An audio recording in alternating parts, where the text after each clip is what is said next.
عزم و استقلال کی تابندہ مثال سیدہ ردا زینب نے جانوروں کے حقوق پر کتاب لکھ کر پہلی پاکستانی ہونے کا اعزاز حاصل کر لیا۔ سیدہ صاحبہ کو بابا بلے شاہ اور شاعر مشرق علامہ اقبال سے خاصی انسیت ہے۔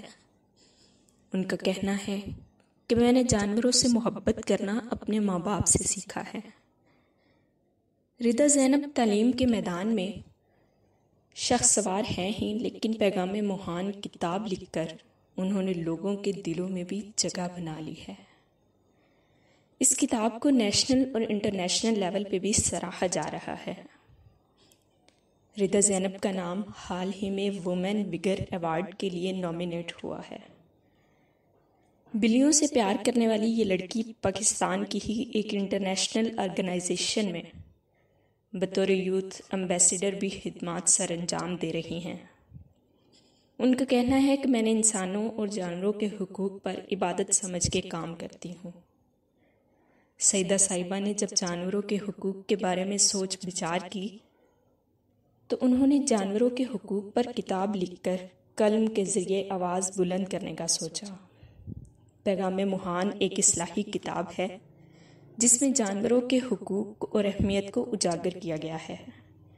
کتاب میں لکھی گئی ایک حدیث جو میرے دل کو لگی کہ حضور نبی اکرم صلی اللہ علیہ وآلہ وسلم نے فرمایا، تم میں سے ایسا کوئی شخص نہیں ہے جو چڑیا جیسے پرندے تک کو بھی تکلیف دے اور اللہ اس شخص سے اس بارے میں سوال نہ کرے۔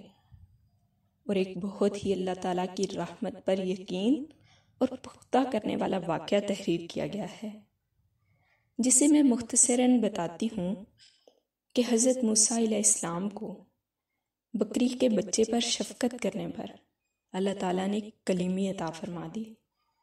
بے شک وہ نہایت مہربان ہے۔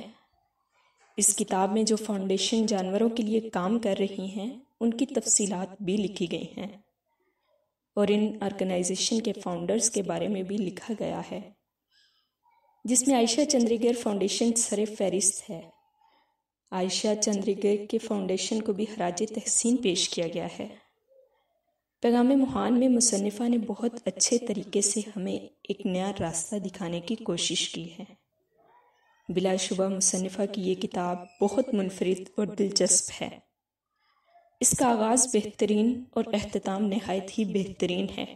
اس میں کوئی شک نہیں کہ یہ ایک بہترین کاوش ہے۔